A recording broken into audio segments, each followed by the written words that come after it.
Are you an explorer or an exploiter? Let me tell you the difference between the two. So when it comes to running small businesses, you could be an explorer. You could be constantly hunting for the new ideas, the new sexy squirrels that you can go chase up a tree. You might be listening to podcasts. You might be reading books. You might be constantly pushing the envelope. You might be doing a lot of R&D. You might be finding out all the sexy new stuff that you could be doing. Exploiters, on the other hand, they like to do what's worked in the past. They like to repeat what works again and again. Naturally, I would say that I'm an exploiter.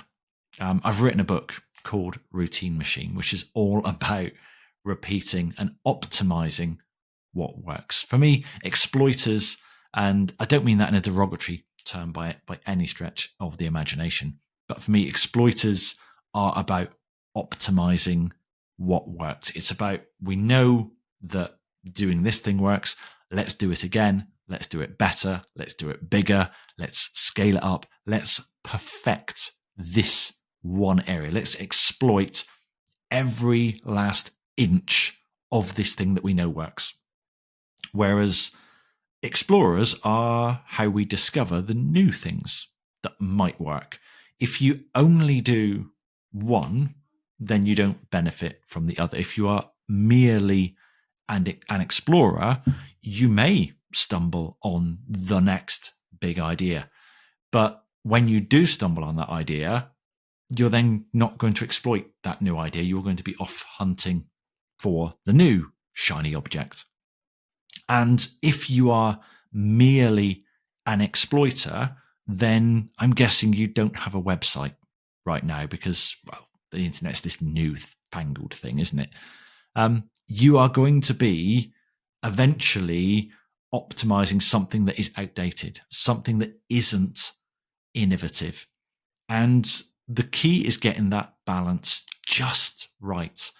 That you spend some time exploring, you spend some time venturing into new fields. You read some books that you haven't read before. You listen to some podcasts that you haven't listened to before. You open yourself up to new ideas, perhaps from new voices, new industries. You set aside some time to explore new things that you could do in your business. In my book, Evergreen Assets, detailed hundreds of different ways that you could market your business. Now, some people could use that book as an explorer and say, oh, interesting, remarketing. I didn't know that I could do that. Oh, could I publish a printed newsletter? Would that help me? Should I be doing SEO? How can I put video marketing into my marketing ecosystem? But then you can also read that book as an exploiter and say, oh God, yeah, SEO. I'm not doing it properly. I need to do it better. I read my own words when I was reading back and doing the editing for that book and realizing that a lot of the stuff I wrote in that book, I wasn't doing anymore. I'd done it in the past. I hadn't repeated it. There were elements. Reactivation campaign was a key one for me. I wrote in Evergreen Assets about the amazing power of just sending direct mail to lapsed customers to reactivate them. I had some case studies about some wonderful companies that had done that. Guess what?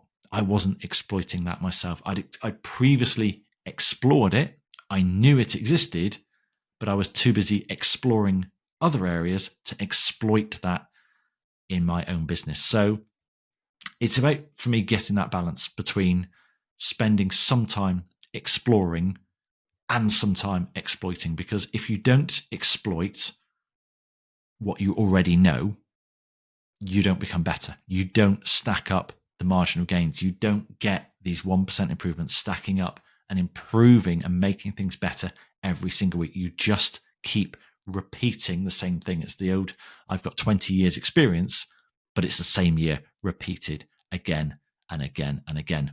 So have a little think about that, dear listener, dear viewer. Are you carving out time to be both an explorer and an exploiter?